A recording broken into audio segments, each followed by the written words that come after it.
The message appeared in our family group chat at 11:47 a.m. on December 18th. Marcus, my brother, quick update on Christmas Eve dinner. Kate's parents are flying in from Connecticut. Her dad manages a $200 million investment fund. Mom's handling the catering. Dad's getting the wine. Dress code is business formal. I was sitting in my corner office on the 42nd floor when I read it. Through the floor-to-ceiling windows, I could see the Chicago skyline stretching toward Lake Michigan. My assistant had just brought in my third coffee of the morning. I typed back, "Sounds great. What time should I arrive?" 3 dots appeared. Disappeared. Appeared again. Marcus, actually Sarah, we need to talk about that. My phone buzzed with a private message. Also from Marcus. Can you sit this one out? Kate's parents are really particular about appearances. They're considering investing in the dealership expansion. Having someone who still rents an apartment there might send the wrong message. You understand, right? I stared at the screen for a long moment. I'd rented the same one-bedroom apartment in Lincoln Park for 6 years. It had exposed brick hardwood floors and a view of nothing particularly special. The rent was $1,800 a month, which I paid automatically from an account I rarely checked.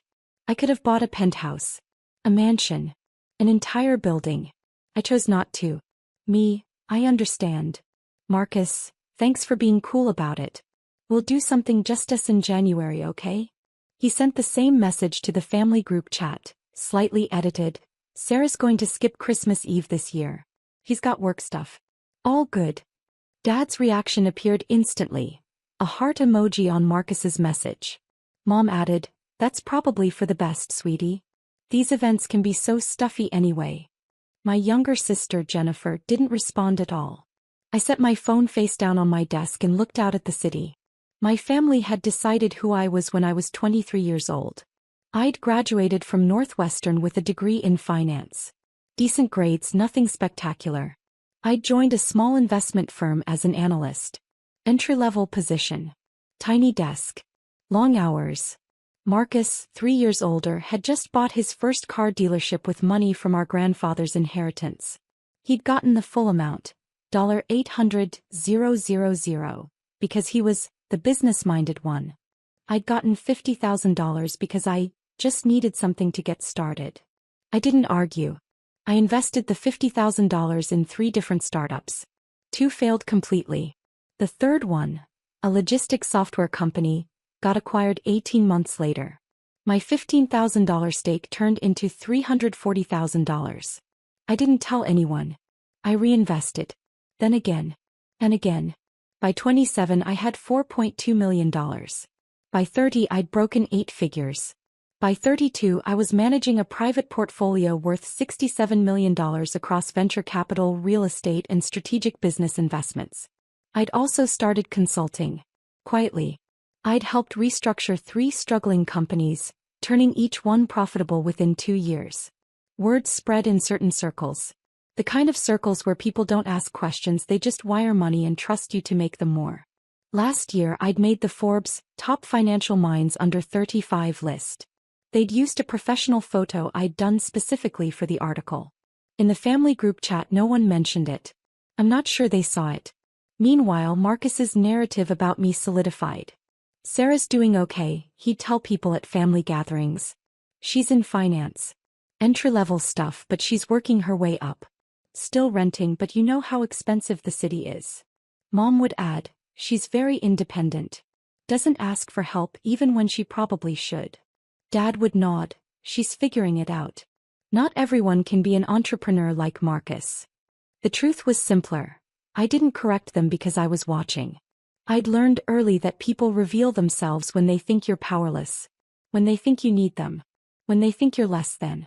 For 9 years I'd let them think exactly that. What my family didn't know could fill a filing cabinet. Actually, it did fill a filing cabinet. 3 of them in my attorney's office downtown. Investment portfolio summary. Asterisk venture capital stakes in 12 companies. $23.4 million. Asterisk commercial real estate holdings. $31.2 million. Asterisk private equity positions. $8.7 million. Asterisk cash reserves and liquid assets. $3.9 million. Total net worth. $67.2 million. I lived like I made $60,000 a year. I drove a 7-year-old Honda Civic. I bought my clothes from Nordstrom Rack. I did my own grocery shopping at Trader Joe's. The only extravagance I allowed myself was my office. I'd bought a 40% stake in a boutique wealth management firm 3 years ago. We operated from a premium building in the Loop. My official title was Senior Investment Strategist, which sounded impressive enough without attracting family attention. My assistant, Patricia, was one of 5 people who knew the full picture. The others were my attorney, my accountant, my wealth manager, and my best friend from college, Diana. Why don't you just tell them? Diana had asked me 100 times over the years. Because I need to know, I always said. Know what? Who they really are when they think I'm nobody. Diana understood. She'd grown up poor, worked her way through state school, and now ran a successful PR firm. She'd seen enough families torn apart by money to know that hiding mine wasn't paranoia. It was research. The other thing my family didn't know, I'd been quietly helping them for years. When Marcus bought his first dealership, he'd gotten a loan with brutal terms, 8.9% interest, balloon payment due in 5 years. 2 years in, he was struggling. The numbers didn't work. He was going to lose everything. He never knew that I'd bought the loan from the original lender through a shell company. I'd restructured it to 3.2% interest with manageable monthly payments. The paperwork came from Mitchell Capital Holdings, a name generic enough that Marcus never questioned it. He thought he'd gotten lucky. Found an angel investor who believed in him. That angel investor was me.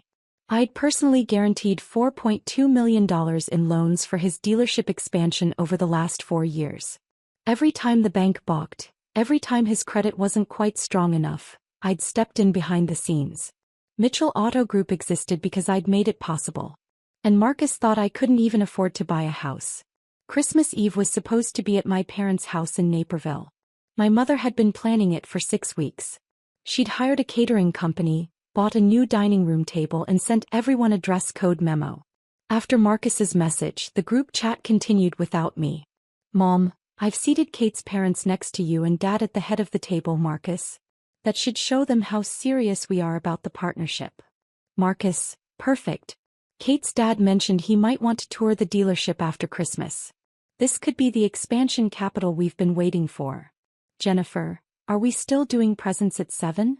Dad, after dinner. Marcus, make sure you talk up the dealership's Q4 numbers. Connecticut Money doesn't invest in anything that isn't already winning. I read it all from my office. It was December 23rd. I had a conference call in 20 minutes with a tech CEO whose company I just helped secure Series B funding. After that, I had a meeting with my attorney to finalize the purchase of a historic building in Wicker Park, a $4.8 million deal I'd been negotiating for 3 months. My phone buzzed. A private message from Mom. Sarah, honey, I hope you're not upset about Christmas. You know how important this is for Marcus's business. Kate's family is very selective. They need to see success. You'll have plenty of Christmases with us. 3 heart emojis. I didn't respond. Instead, I opened my banking app and scrolled to a specific account. Mitchell Capital Holdings. Current outstanding guarantees. $4,247,000. I'd personally guaranteed 4 separate loans that kept Marcus's dealership empire running. $1.2 million operating line of credit. $1.8 million for the luxury vehicle expansion. $900,000 for the service center renovation. $347,000 for inventory financing. Without those guarantees, the bank would never have approved Marcus's aggressive expansion. His credit was good but not that good. His collateral was sufficient but not quite enough.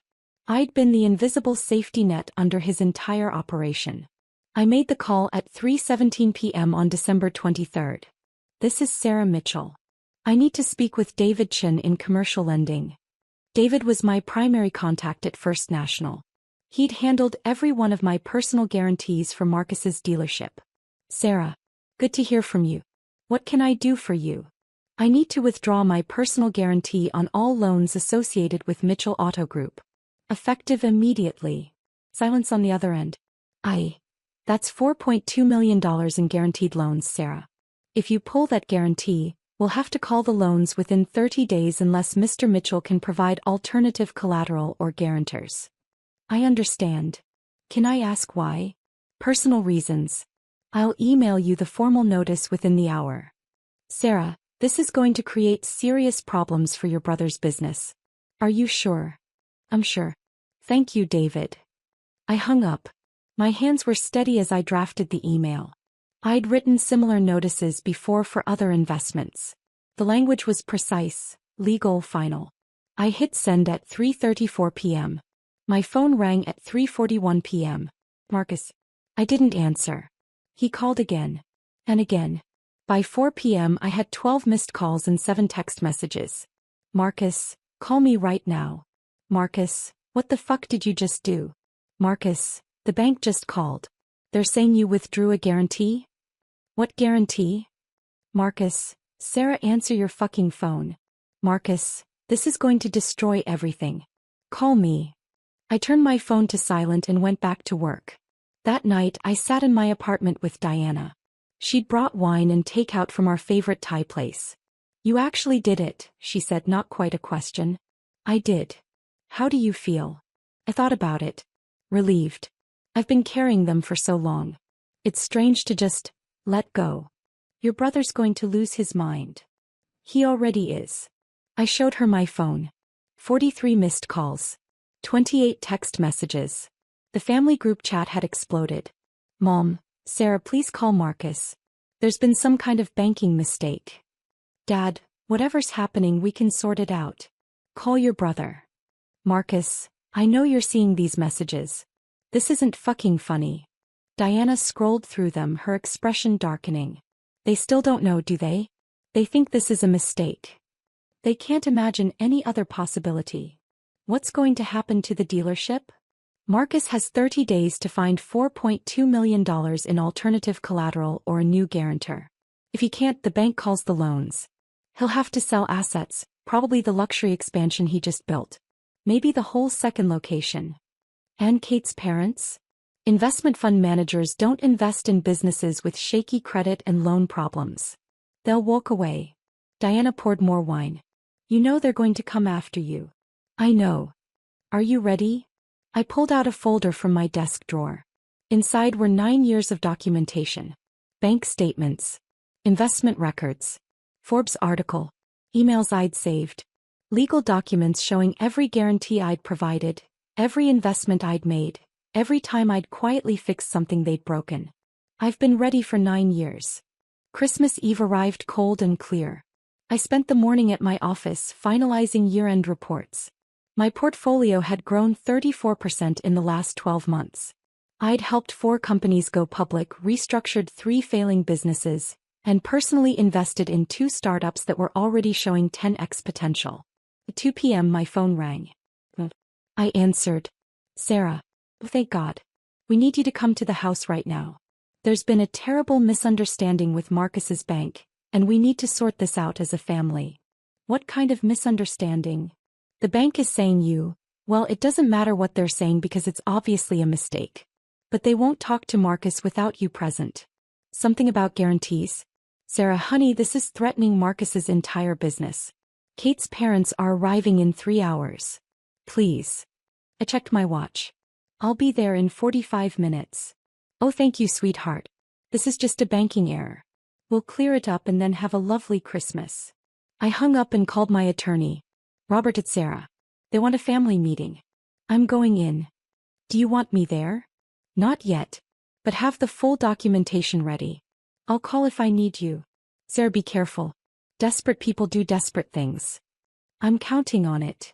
I drove to Naperville in my Honda Civic. My parents' house was a sprawling colonial they'd bought during Dad's corporate VP days. Marcus's Mercedes SUV was parked in the driveway next to Dad's Lexus. Jennifer's Audi was there too. The whole family was waiting. I walked in to find them arranged in the living room like a tribunal. Marcus sat forward on the couch, his face red. Kate sat beside him, looking uncomfortable. Mom and Dad occupied the armchairs. Jennifer stood by the fireplace, arms crossed. Finally, Marcus said as I entered, do you have any idea what you've done? I sat down in the remaining chair. I withdrew my personal guarantee on your business loans. That's what I did. The room went silent. Your what? Mom said carefully. My personal guarantee. I've been guaranteeing Marcus's business loans for the last 4 years. $4.2 million worth. I withdrew that guarantee 2 days ago. Marcus stood up. That's impossible. My guarantor is Mitchell Capital Holdings, a private investment firm, which I own. You don't own anything. You're a junior analyst who rents a shitty apartment. I pulled out my phone and opened a document. Mitchell Capital Holdings, registered in Delaware 2019. Sole owner, Sarah Elizabeth Mitchell. Primary assets, $67.2 million in diversified investments. Secondary activities, strategic business guarantees for family-owned businesses. I turned the phone around. Marcus stared at it. You're making this up. This is photoshopped or something. I opened another document. Here's the original guarantee agreement you signed with First National Bank. Look at the guarantor signature page. Bottom right. That's my signature. I've been signing as S. Mitchell, Managing Director, Mitchell Capital Holdings for 4 years. Dad grabbed the phone from Marcus's hand. His face went white. This can't be real. Sarah, you're saying you have $67 million. $67.2 million as of market close yesterday. Jennifer laughed. It was a sharp, disbelieving sound. Bullshit. We would know. You drive a Honda. You rent. I choose to drive a Honda. I choose to rent. I don't choose to guarantee loans for people who disinvite me from Christmas because I'll bring down the class. Kate's face flushed. Marcus looked at her, then back at me. We didn't mean it like that. You meant exactly like that. You texted me that having a renter at your Christmas dinner would embarrass you in front of Kate's investor parents. You said I'd send the wrong message. Because we thought, Marcus started. You thought I was poor. You thought I was struggling. You thought I was the family charity case who needed your pity and Mom's concerned phone calls and Dad's disappointed headshakes. Mom stood up. Sarah, that's not fair. We've always supported you. You've always condescended to me. There's a difference. I pulled out the folder I'd brought. Here's 9 years of documentation. Every investment I've made. Every company I've consulted for. Every time I've quietly fixed your mistakes. I spread papers across the coffee table. March 2019. Marcus's first dealership was going bankrupt. I bought his predatory loan and restructured it at 3.2% interest. He thought he'd found an angel investor. That was me. September 2020. Dad's consulting firm lost its biggest client. Revenue dropped 60%. You were going to lose the house. I anonymously hired your firm for a $180,000 market research project that didn't actually need to be done. You thought it was a lucky break. January 2021. Jennifer's nonprofit was $67,000 short on its annual budget. About to close. I donated anonymously through a donor-advised fund. Jennifer told everyone she'd secured a grant. November 2022. Mom's friend's catering business was going under. Mom was so upset. The business got a mysterious $40,000 investment from a Chicago-based entrepreneur who wanted to remain anonymous. Mom thought it was a Christmas miracle. The silence in the room was absolute. Jennifer's voice came out as a whisper. The nonprofit donation. That was you? All of it was me. For 9 years, I've been the invisible safety net under this entire family. And not once, did any of you think to ask how I was actually doing? What I was actually capable of. You just decided I was the failure and you stuck with that story. Marcus's voice cracked. Why didn't you tell us? Because I needed to know who you really were. When you thought I was poor, when you thought I was struggling, when you thought I was nothing, I needed to see how you'd treat me then. Dad's hand was shaking. Sarah, we never thought you were nothing. You uninvited me from Christmas because I'm a renter. Those were literally Marcus's words. Having a renter there would be awkward. I wasn't even worth a seat at my own family's table. Kate spoke for the first time. I didn't know about any of this. Marcus said I was an embarrassment. And you agreed. You told him I'd hurt his image in front of your parents. You're meeting them in, I checked my watch, 2 hours. Better figure out how you're going to explain why your fiancé's business just lost $4.2 million in credit backing. Marcus sat down heavily. The bank said 30 days. If I can find alternative collateral or another guarantor, the loans don't get called. Can you? No. Not $4.2 million. My assets are all tied up in the dealerships. And Kate's parents. He looked at Kate. If they hear about loan problems, they'll never invest. Then I guess you're fucked, I said calmly. Mom started crying. Sarah, please. You can't do this to your brother. To this family. It's Christmas. You did this. I'm just removing myself from a situation where I'm clearly not wanted. Dad's voice was hard. So this is revenge. You're going to destroy your brother's business because your feelings got hurt. I looked at him for a long moment. No, Dad. This is boundaries. You don't get to treat me like a failure and then demand I keep saving you. You don't get to exclude me from the family and then expect me to keep funding it. I'm done being the secret safety net for people who see me as dead weight. I stood up. Wait, Marcus said. What do I have to do to fix this? You can't fix this. There has to be something. Some way I can, please, Sarah. The dealership is everything. It's my whole life. I paused at the doorway. You're right. It is your whole life. Because you built it on my money while telling everyone I was a failure. You want to save it? Figure it out yourself. Like I did. Jennifer stepped forward. Sir, wait. I'm sorry. We're all sorry. Please, can we talk about this? You had 9 years to talk to me. You chose not to. Merry Christmas. I walked out. Behind me the screaming started. I was halfway back to the city when my phone exploded. Marcus, you can't do this. I'll lose everything. Mom, Sarah Elizabeth Mitchell, you turn this car around right now. Dad, this is extortion. I'm calling my attorney. Jennifer, please. Marcus is crying. I've never seen him like this. The family group chat was a disaster. Marcus, she's been lying to us for 9 years. Mom, I don't understand how this happened. How did we not know? Dad, she deliberately deceived this family. Jennifer, she said she donated to my nonprofit. The $67,000 that saved us. That was her. Mom, that can't be right. Sarah doesn't have that kind of money. Jennifer, she has $67 million. The messages came faster. Marcus, the bank called again. Kate's parents land in 45 minutes. What the fuck am I supposed to tell them? Kate, maybe tell them the truth? Marcus, that my sister destroyed my credit out of spite? That'll go over great. Dad, Sarah, your mother is having a panic attack. Call us immediately. I turned off my phone. At 7 p.m. I was back in my apartment with Diana. We'd ordered Indian food and opened expensive wine. My phone was off. Her phone was on though, and she was reading me updates from her own family group chat. Her sister had married into a family that knew Kate's family. Oh God, Diana said, scrolling. Kate's parents arrived. They're at your parents' house right now. How's it going? According to my sister. Not well. Kate's father asked Marcus about the business loan structure during cocktails. Marcus apparently went white and excused himself. He's been in your dad's office for 20 minutes.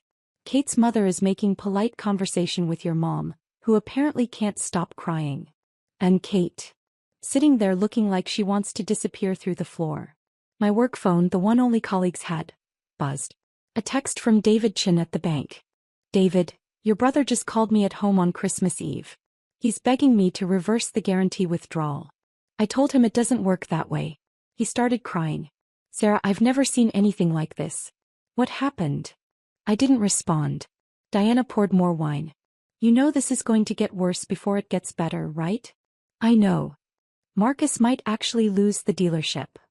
He might. And you're okay with that? I thought about it. 9 years of being condescended to. 9 years of being pitted. 9 years of being excluded, dismissed, treated as the family charity case, while I quietly kept them all afloat. I'm not okay with it, I said finally. But I'm done protecting them from consequences they earned. At 9:47 p.m., my phone turned back on with a flood of messages. The most recent one was from Marcus, sent 10 minutes ago. Marcus, Kate's parents left. They're not investing. Kate's not speaking to me. Mom won't stop crying. Dad's talking about disowning you. I hope you're fucking happy. And then 5 minutes later. Marcus, I have to tell the bank something on Monday. Please. I'm begging you. I'll do anything. I put the phone down. Are you going to respond? Diana asked. Not tonight. What about tomorrow? I don't know yet. But I did know one thing. I was done being invisible. Done being the secret success story my family was too blind to see. Done being the safety net for people who thought I was too poor to attend their Christmas dinner. For 9 years I'd watched them. I'd documented everything. I'd waited to see if they'd ever actually see me. They hadn't. And now they were finally going to understand exactly what, and who, they'd thrown away. The aftermath came in waves. Week 1. Marcus's bank gave him until January 31st to secure alternative collateral or a new guarantor for the $4.2 million in loans. He couldn't. His personal assets were worth approximately $1.8 million. The equity in his house, some investments, the value of his cars. Not even close to enough. Kate's parents formally declined to invest in Mitchell Auto Group. Word got around in their circle. Other potential investors withdrew interest. When banks smell blood in the water, they circle. Marcus's other lenders started reviewing his files more carefully. Kate returned her engagement ring on January 3rd. She moved out of their shared condo on January 5th. She didn't speak to any of us, but Diana's sister said Kate's mother had been horrified by the family dynamics and had essentially ordered Kate to end the relationship. Mom called me 18 times in the first week. I answered once. How could you do this to your own brother? She sobbed. How could you exclude me from Christmas for being a renter? I replied. She didn't have an answer. Dad sent a formal letter through his attorney threatening to sue me for emotional damages and business interference. My attorney, Robert, sent back a detailed response explaining exactly why that wouldn't work, including a full accounting of every guarantee I'd provided and every legal right I had to withdraw them. Dad's attorney didn't respond. Jennifer, to her credit, actually showed up at my apartment on January 8th. I didn't know, she said when I opened the door. About any of it. About what you'd been doing, about how Marcus talked about you, about the Christmas thing. I didn't know. You hearted his message, I said. When Marcus said I was skipping Christmas for work stuff. You endorsed the lie. I know. I wasn't paying attention. I'm sorry. We stood there for a moment. Do you want to come in? I asked. She did. We talked for 3 hours. She asked about the nonprofit donation, about how I'd built the portfolio, about why I'd hidden it. I told her the truth. I was waiting to see if anyone would look closely enough to notice. We should have, Jennifer said quietly. I should have. It wasn't forgiveness. But it was a start. Phew. Marcus had to make a choice. With the loans being called and no way to secure alternative backing, he had 3 options. Declare bankruptcy, liquidate assets to pay off the loans, or find a buyer for part or all of the dealership. He chose option 3. Mitchell Auto Group's luxury expansion, the second location he'd been so proud of, went on the market. A competing dealership network made an offer. $3.1 million, contingent on immediate closing. Marcus accepted. It wasn't enough to cover all the loans, but it was enough to satisfy the bank if Marcus could come up with another $800,000. He sold his Mercedes, Kate's BMW that was still titled in his name, and liquidated his investment accounts. On January 20th, the bank confirmed. Marcus had satisfied the loan requirements. Mitchell Auto Group survived. Barely. But it was half its former size. The luxury expansion, his pride and joy, was gone. His engagement was over. His reputation in the local business community was damaged. He sent me one text on January 21st. I hope this was worth it. I didn't respond. Week 3. On January 24th, I attended the Chicago Business Council's annual awards dinner. I'd been nominated for Emerging Leader in Finance and had won. The award came with a $25,000 donation to a charity of my choice. I selected Jennifer's nonprofit, and a feature in Chicago Business Magazine. My parents didn't know about the award. Marcus didn't know. But the magazine came out on January 26th, and the digital version went viral in Chicago business circles. The profile was detailed. It mentioned my portfolio size, my successful restructurings, my venture capital wins. It included that professional photo from the Forbes article. It quoted 3 CEOs I'd consulted for, all praising my strategic mind. And it mentioned in passing that I'd quietly supported several family businesses through strategic guarantees and investments, though she prefers to keep those arrangements private. My phone started ringing at 7 a.m. on January 27th. That, Marcus, Jennifer. Extended family members I hadn't heard from in years. Everyone had seen the article. I answered one call. Sarah, we had no idea. The magazine, it says you've been, all this time you've been successful. I offered. Why didn't you tell us? I tried to show you. For 9 years. You just didn't look. But the apartment, the car, the way I what? Dressed? Lived? Mom, successful people don't all drive luxury cars and live in penthouses. Some of us just live our lives. Marcus saw the article, she said quietly. He's devastated. He excluded me from Christmas because having a renter there would embarrass him. He told his fiancée I'd bring down the class. He did this to himself. He's your brother. He was my brother. Now he's just someone who needs to learn that actions have consequences. I hung up. That afternoon I got an email from Kate. Sarah, I don't expect you to respond to this. I just wanted to say I'm sorry. Marcus told me you were struggling financially, that you were sensitive about money, that having you at Christmas would be awkward because my parents are in a different tax bracket. I believed him. I should have asked more questions.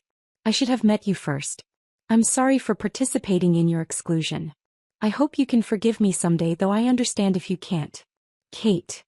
I wrote back, thank you for the apology. I accept it. For what it's worth, you dodged a bullet. A man who excludes his own sister because she doesn't look rich enough isn't someone who'll treat you well when times get hard. I hope you find someone better. She responded with a simple, thank you. I think I will. June now. Marcus rebuilt Mitchell Auto Group slowly.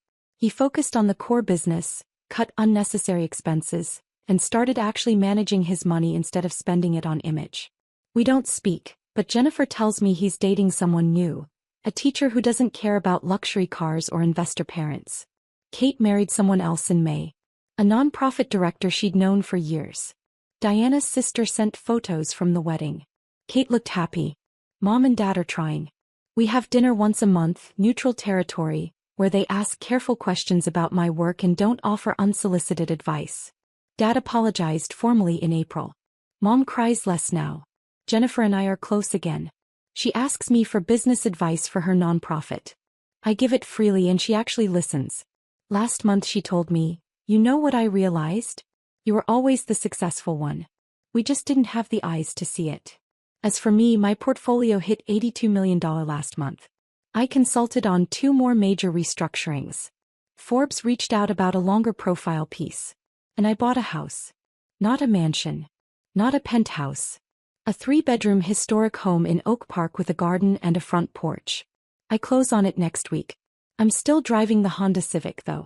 Some habits are worth keeping. Last week I got a letter from Marcus. Actual paper, actual handwriting. Sarah, I know I don't deserve a response.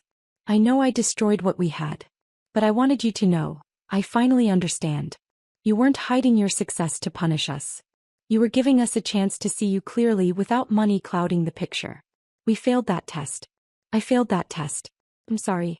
I don't expect forgiveness. I just wanted you to know I finally see you. I finally see what I threw away. I hope someday, maybe years from now, we can try again. But I understand if we can't.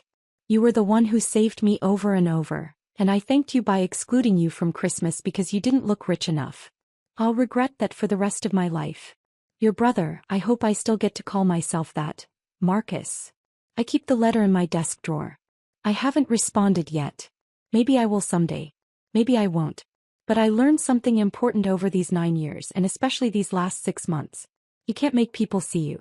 You can only decide whether to keep standing in front of people who look right through you. I chose to step aside. And for the first time in 9 years, I'm standing in full sunlight, exactly as I am, with nothing hidden and nothing apologized for. Some people call it revenge. I call it boundaries. And I call it freedom.